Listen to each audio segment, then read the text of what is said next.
ใครบ่ถือเราจะดีคุบสองเดี๋ยวสองตัวอยู่น้ำกันออกแล้วตัวหนึ่งอยู่ในกาบนั่นนี่ตัวหนึ่งออกมาแล้วเบียดขามหมดแล้วคุบข้ากาบใหม่ที่เจ้าซื้อเกลือผ่านได้กระดอดเลยเอาจะได้หางขัดเพื่ออะไรตัวใหญ่แต่ได้อยู่น่ะเป็นวง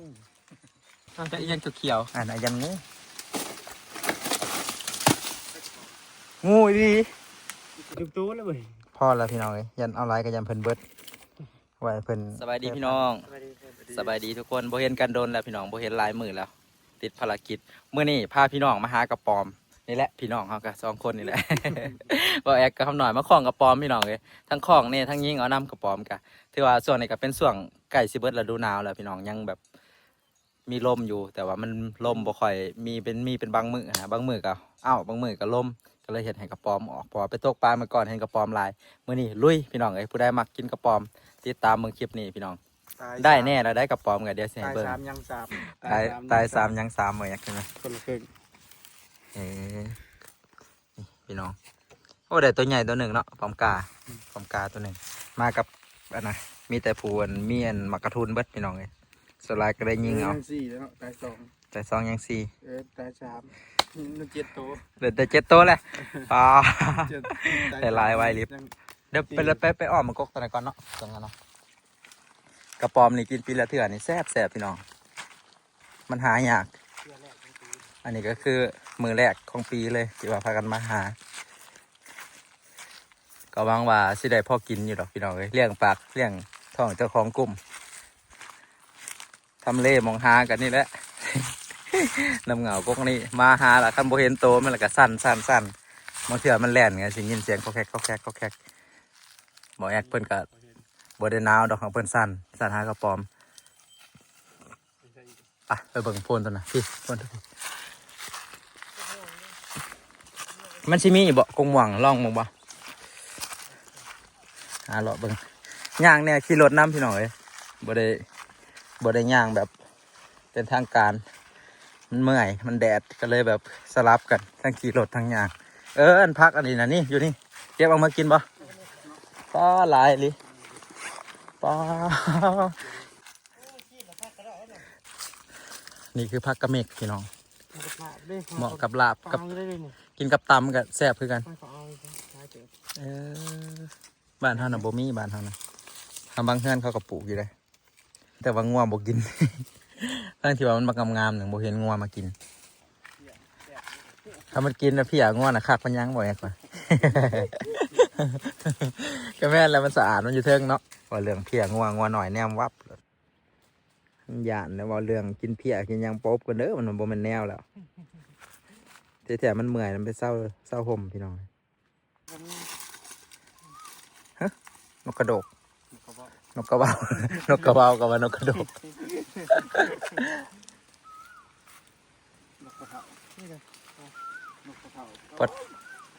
พอถาวแล้วมักว่าเนาะไปสิพอละติสำนึกยังหน่อยบ่หน่อยเกี่ยวเอาเธอละใบฮะมันเกี่ยวเธอละใบบ่ใช่หน่อยเกี่ยวเธอละใบบ่ว่าเกี่ยวเธอละงานหน่อยมันนะเขาเล่าเมื่อฝากให้เราฮักเบิ้ลงาเลยนี่ฮักไปแล้วเราฮักหอดใบเคี้ยวมันน้ำกะเอาบัวลายไปได้พี่น้องเลยกินอาทิตย์หนึ่งบ่เบิ้ลอ้อมหน่อยเพื่อนเอาแต่พวกอันน้อยอ่อนๆนะ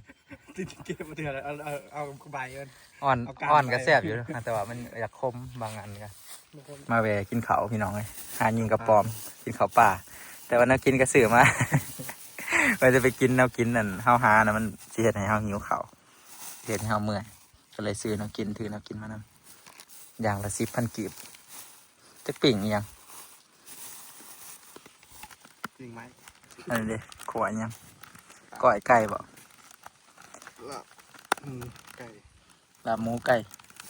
มันหลับนั่นเด้อกินข้าวเที่ยงพี่น้องกินข้าวไปหาของกระปอมกินข้าวแล้วกันหาหลอกของกระปอมอีกยังโมพ่อกระปอมกินข้าวอยู่ห่มกูมังไฮ ให้เจ้าถิ่นจะทานกินไหมหน่อย ว่า หากระป๋อมันเด้อกินข้าวต่างถิ่นสวยกับบัถือสวยแห้งหยาบแล้วเนาะแซ่บเลยก่อยเหรอก่อยกระพันเนาะ ใช่ไหม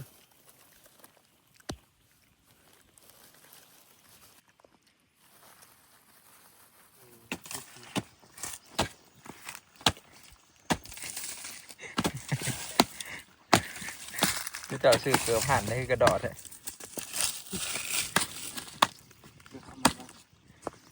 ตัวเดียวกับตัวปล่อยตัวเดียวกับตัวปล่อยอะไรนวลเดี๋ยว ยันแต่มีงูเห่าอย่างเดียวกับผมบ่ยันแต่งู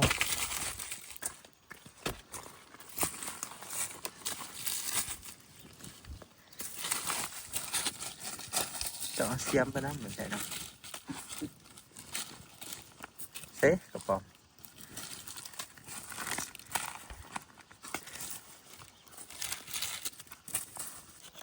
ยันงูก็ต้องเอาไม้เกี่ยว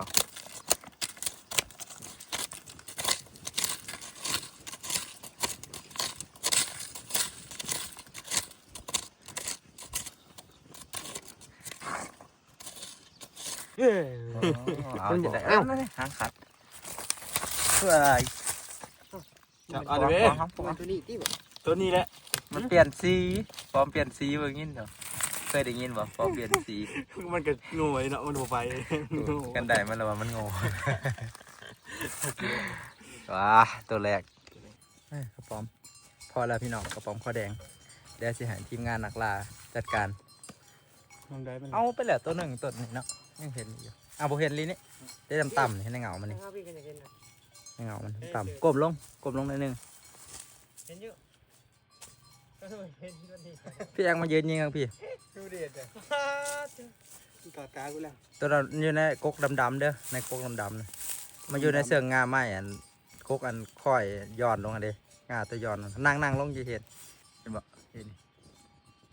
เห็นละเห็นในกลางกล้อง หาได้กี่ดิน เห็นอย่าเฮ็ดติมอนี่สูดได้เอากินดินดึกใส่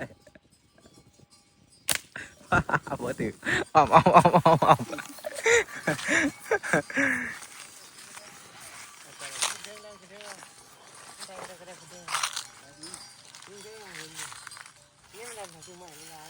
ใส่แล้วมันงามในลายนี่กระปอมนี่คันเอาผู้เดียวบ่ได้พี่น้องต้องอ้อมต้องอ้อมหลายๆคนยังต่ำนะ20คนนี่สิได้ โอ้ยหยอกพี่น้อง2คนขึ้นไปยังสิได้เศร้าๆนู่นหน่อยยับเข้าไปเศร้าๆมันดูแอกแนมข้างผู้รัดไว้สิเศร้าๆจะหน่อยหยุดก่อนแอมออกก้มลง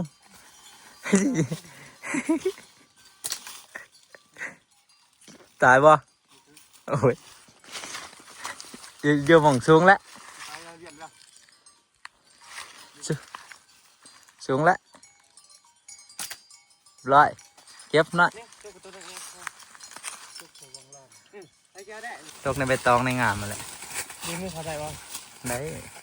ไม่เจียวก็ได้หางมันยาวอยู่ว้าวตัวมันแม่นนะเนาะตัวหน่อยพี่น้องตัวนี้แล้วพี่น้องนี่ค่อยๆมันจะมุนนะ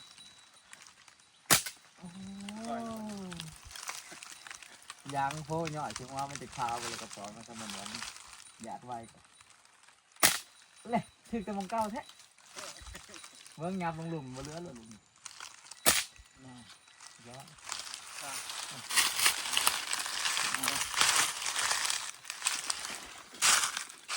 เสื้อไว้ตัวนี้ก็ไปมาไอ้ท่านนับบุตรนั่นเอง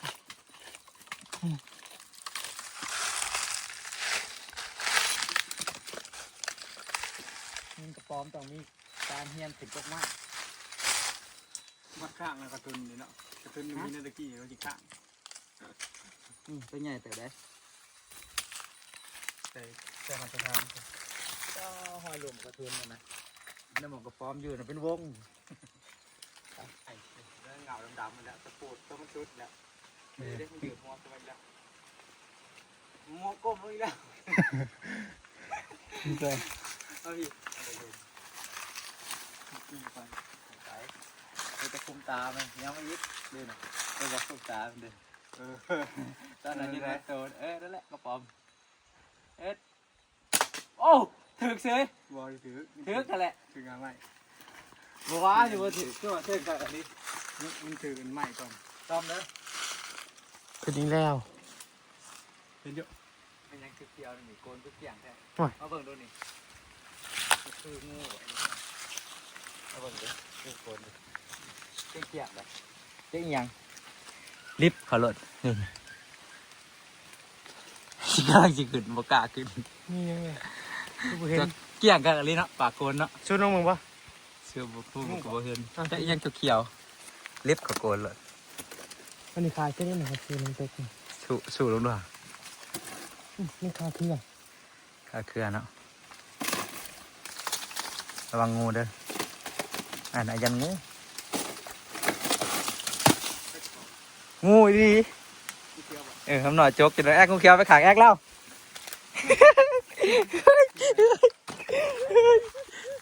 จะว่าจะเกี่ยง เป็นไงวะ ฮะไม่ใหญ่คนหลกบัดอย่างจะสาแน่มันหกมันบ่เห็นเนาะเข้ามาอันนะส่วงบ่ายพี่น้องมันก็บ่ค่อยเห็นปานใดกระป๋อมในส่วง9 โมง 10 โมงพี่น้องส่วงบ่ายมันสิเข้าห่มเฮ้ยมันแล่นนะเข้าหูแล้ว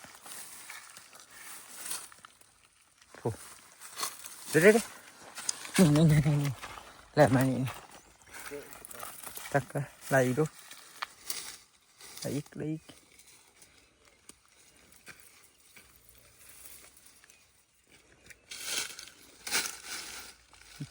ยังวะงูซูน งูซูน หากระป๋อมกันยางขางเดียวกันเบัดดีได้บ่สามัคคีกันเด้ยางคนละขางกันยันโมเห็นน้ำกัน ต่อแล้วเนาะ เขาก็ได้เอาไปน้ำกันอีก ตอนช่วงเข้ามาช่วงเที่ยงนั่นเห็นหลายตอนนี้เริ่มอากาศเริ่มห่อนกระแมนอยู่มันก็ลบแดดคือกันมันห่อนแฮง กระป๋อมมันก็บดีนะแดดดีกันอยู่ในพวก มันก็ลบแดดคือกันเด้แต่ว่าออกตอนแดดกล้าแต่ว่าบริตากแดด เขาเรียกในกรุงเทพเป็นไร ป้าแอ๊กนกเขาแบบลายๆคือเก่านะ ในกรุงเทพ เบิกสักเบิ่งพานแอกเปิ่นจอบนกเขา แท่นี้นกเขาลายพี่น้องมันลงกินเขานี่ตัวใหญ่ๆตุ้ยๆฮะจอบ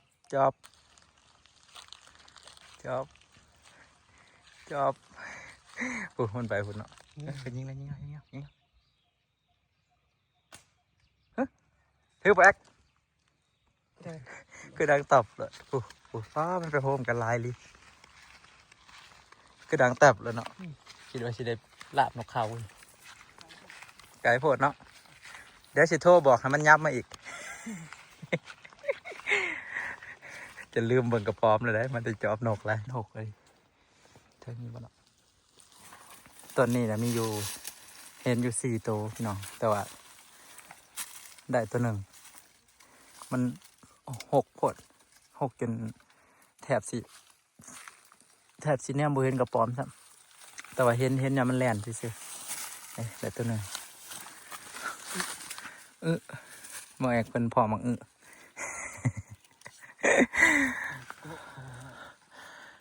หน่อยยืนอยู่ข้างนี้เดี๋ยวไอชิมาข้างนี้ต้องอยู่คนละข้างเด็ดใกล้ๆนึงจับด้วยไอชิจับเอาทำแบกบ่ถือเกินแล้วกุ๊กนี่เห็นอยู่ข้างนะตัวใหญ่นะตองคอแดงกระชิใหญ่เติมมันเถอะแล้วมันใส่หรอวะอย่ามันไปแต่เฮิงแล้วหักกระคุบ อ เว้นอยู่ของพี่เลย ใช่ เว้นอยู่โต๊ะ ว่าคนละโต๊ะตัวนี้น่ะอยู่ต่ำใช่แล้ววะ เห็นถึงว่า แต่หัวมันหย่อนลงมา พี่เดียวไปแล้ว เด้นี่แหละขโมกเป็น พี่ คนละโต๊ะ นี่เห็นอยู่นี่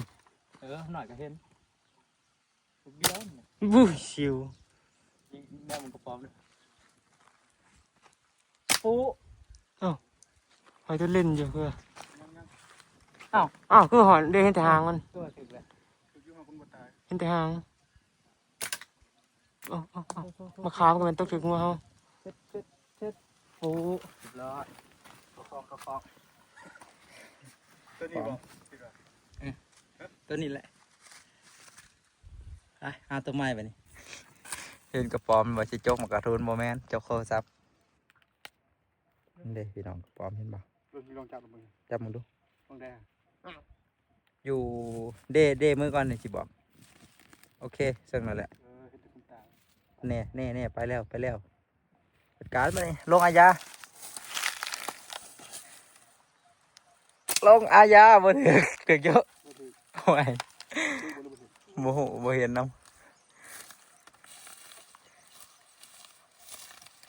เข้าใจเลย ำมันแต่อยากโชว์ความเท่บ่สิจับเอาไล่มันดูหาได้หยัง เป็นมันน่ะ รัดยิงโหกแห้งบ่ มันเลยยังพวกนี่ก็เอา ไม่ออกมาทั้งผีดอกร้อยเด้เห็นตัวมันหน่อยจะยิงปัญญางเองหน่อยกำลังจะยิงปัญญางขวากดึงอันเตะเครือเนี่ยมันก็เลยไปอยู่ในเงาแล้วมันอยู่ในเงาแล้วเหยียบมาหน่อยนึงอยู่ในเงาแล้วโอ้ลมแห้งแท้ยิงเห็นแล้วนี่ เป็นอยู่ เห็นเลย ชิ้นไก่พวก ใส่ก็ยิงถึงแล้วบ่ได้แท้ๆบาดกกเสือกวะมันหอดเหงาเสือกแล้วเดี๋ยวขึ้นแล้วบ่สิจับเอาอีกเท่านึงต้องผู้ใหม่จับเทิงแล้วเทิงแล้ว ตรงละ เต้น แล้วสองตัวหน่อยไปแล้วยิง ก็เชิงหวยก็ มองให้ยิงตัวหน่อยก่อน ไปบนยิงบ่ได้แล้ว เป็นยัง มันไปแล้ว ถึงหัวตายกระเด็บขึ้นยัง โอ้ยน้อมาหาดีไปเห็นสองตัว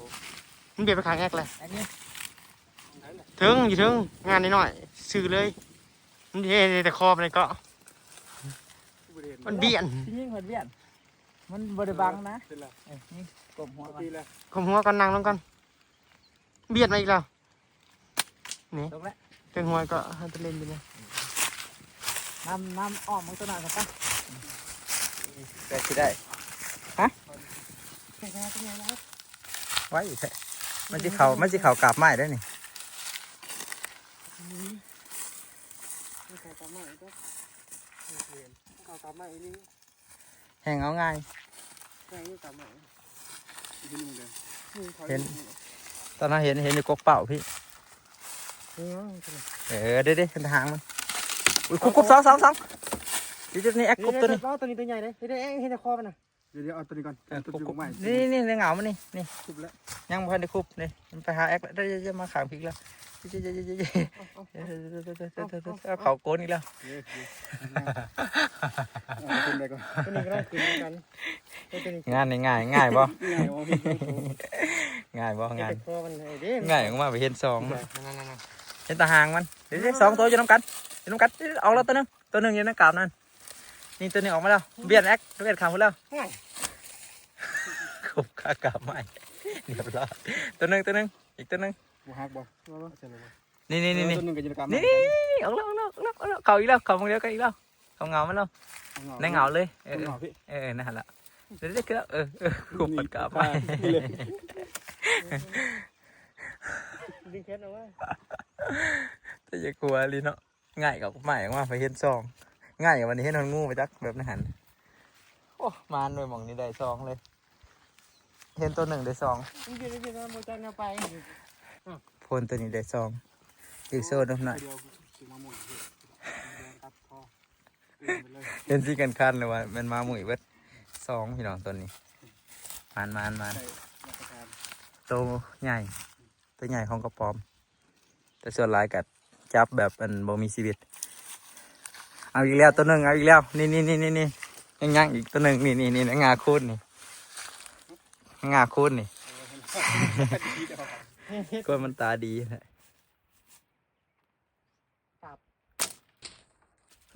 บ่ได้ดอกขนาดนี้เลยอย่าเพิ่มเห็นเร็วเห็นอยู่ ตุกลง บ่ได้ตก เล่นให้ใจขึ้นแล้ว เดี๋ยวก่อน แรกขึ้นแล้วไปเลยโอ้บริจอด ไปเลยไปอ้อมอีก ขอบคุณหรอกไม่เป็นไรจะต้อง มันคือลายโตแท้เนาะเอาไปแล้วซองยังอยู่เรียบร้อยอีกพี่น้องแต้มหนึ่งตัวใหญ่ตัวนี้มีกกใหม่เลยอยากมีกระป๋อมแล้วเนาะอันนี้คือว่ากระป๋อมกับอุดมสมบูรณ์เอาโบราณดอกมือนี้พอได้ก้อยพี่น้องเลย10 กว่าโตแล้วจังหวัดซ่าเราไปจ้างกันหน่อยเบิ่งด้วยฮะเด็กเบิ่งอยู่เลยเอากับเอาหลายเนาะนี่หลายแล้วโอเคเอาอีกต่อกันได้นะมันเมียบตะเพบอยู่ก็บ่เห็นมาเบิ่งในกล้อง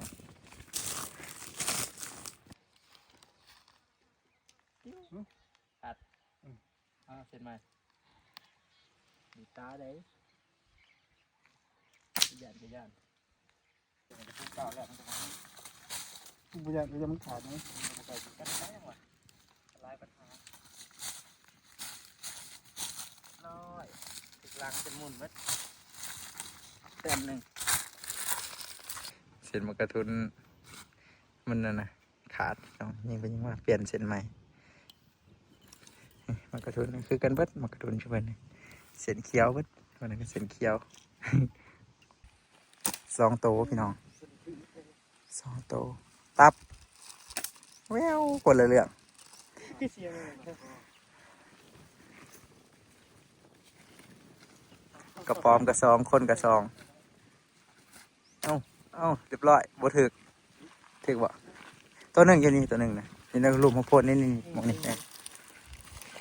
เขาหูแล้วไปจ้ะ จะมันตายมาตายตรงนี้บริการขาดไปเลยพูดไปแล้วพอได้ บ่ได้ประตูบังคับละเขาหูแล้วตัวนี้ไปพี่ขึ้นหอดพี่เลยพี่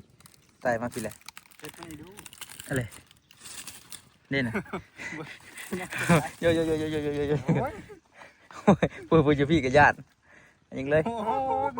มันขึ้นเก่งกับกระเพาะกันอยู่หมดใจแล้ว โอ้ยเด็ดเขาหูแล้วเขาหูบ่ บอกพี่ขอทีเลย เด็ดเห็นแต่หัวมันเด่นตายบ่ ตายไปตายโอ้โหยิงผ่านไปเลยแต่ไม่ยังบริตายอยู่มัน มันบ่ได้ถือเป็นยิงนะเด่นยกกันมาโอ้ยโอ้แล้วครูปุ่นเอาเห็นมันแล้วเนี่ยเอา อะไรยังไม่ได้ถือแล้วนี่ด้วยนะไม่จะนานไปจะเนี่ยจะเนี่ย ได้บ่มันนี่ ยิงเนี่ยมันถือข้างยิงจำมันเก่าอีกแล้วเกินขาดเลยก่อน เพื่อสิได้โอเคไป ยังไปซ้ำบนยิงกันเป็นเลยบุรี เสกระดับ ตัวนี้ ขางของพี่เด้อมันอยู่ขางนะพี่ขางนะพี่คุบต้องคุบขางพี่ยกขึ้นอีกอีกนิดนึงโอเคบอกว่าบ่หอดพุ่นต่ำหันน้อยนึงขางพี่เด้อคุบเลย อันที่ชุ่มเลยตัวใหญ่เยอะ ตัวพอดีเอาแหละไปแล้วขึ้นแล้วนี่เขาตาไปแล้วนี่เบียดอยู่นี่ เรียบร้อยโอ้หน่อยยิ่งถือเลยเก็บอ้อมอยู่ตรงนี้แอ๊ก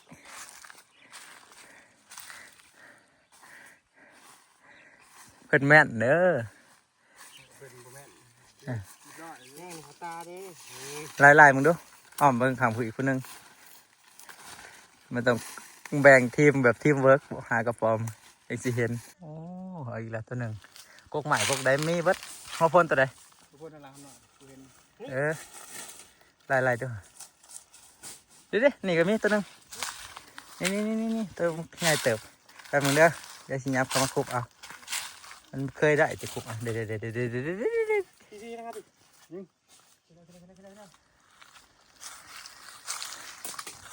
ดีเชิง มันเลีกบ่ว้าว เร่ง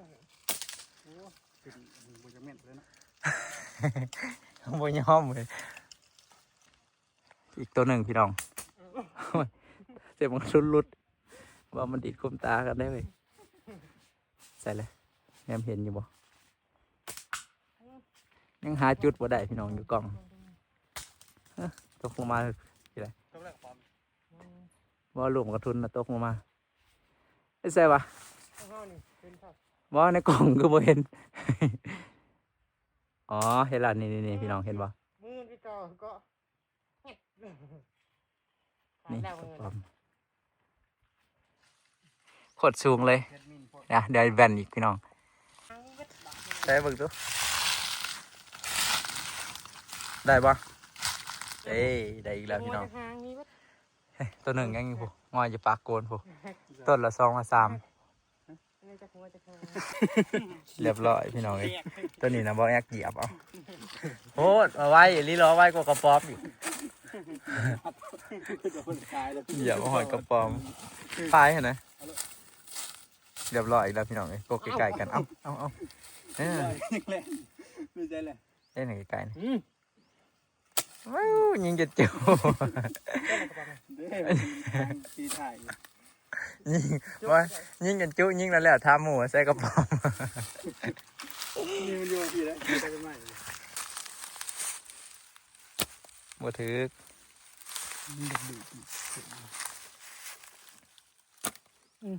ยิงยังสุกไปนำ ตุ่มดำเอง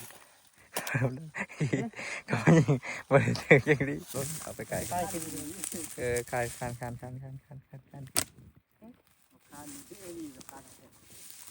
คู่กันไปด้วย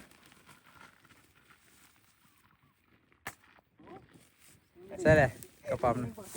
คานขึ้นใส่กระดอบอยู่กระป๋อมจับเอาซ้ำหน่อยจับเอาด้วยหางแอกจับเอาโอ้ป้าน่ะพากันมายิงกระป๋อมจับเอาแล้วกันแล้วเอ้าบ่ได้เพิ่นจับเขาฮู้แล้วเขาฮู้ป่ะเราอยู่กันท่อนมาอยู่นี่นะ แต่ตัวนี้ตัวใหญ่ ผู้พากันลีนพันกันเลยตัวนี้ตัวใหญ่ตัวนี้ ถือมาแล้วแต่ว่าถือโตมัน เขาหูแท้ โดนบอก ๆเรียบร้อยบ่ได้อีกแล้ว คือมันแนวมัน ขังปุ๊บนึงจับเอา กูนี่ อ๋อปุ๊บนึงก็บ่มีมือเด้มือข้างมันเด้น่ะ มันต่ออย่างนั้น มือข้างหยาเด่นปอม เอวมือคือ คุบน้ำไว้นะมือเดี๋ยวมันหักถึงเองมัน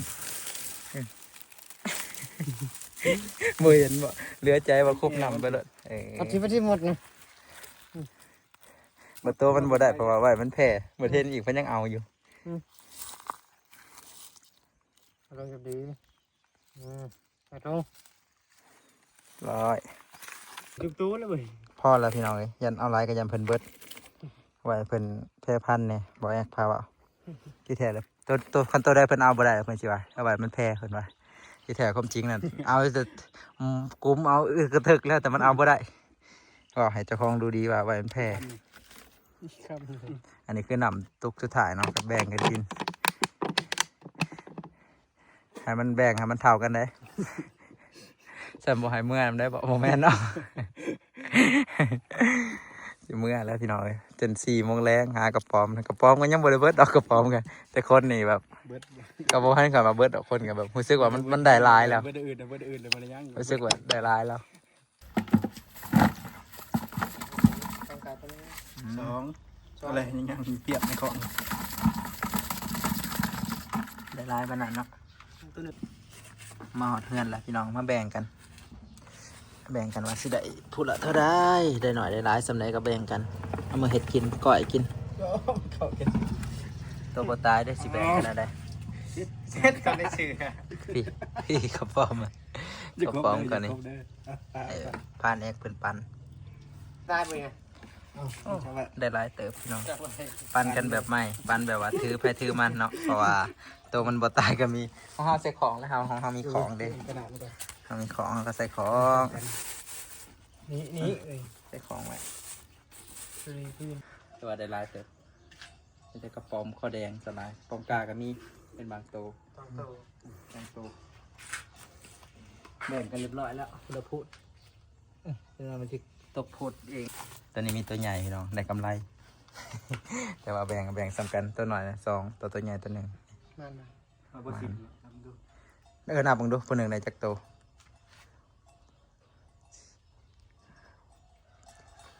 9 10 12 คนละ12ตัวเนาะบางคนก็ได้11 ไปหามาเต็มที่ ได้คนละเท่าได้10กว่าตัวถือว่าได้หลายอยู่เนาะ นับเลยกันเลย พอกินอยู่ไว้ ทีเดียว โอเคอยู่ว่ะ 4 6 8 11 10 11 11ตัว กันผู้ใดบ่เอาตัวใหญ่ได้11กันผู้ใดเอาตัวใหญ่ได้10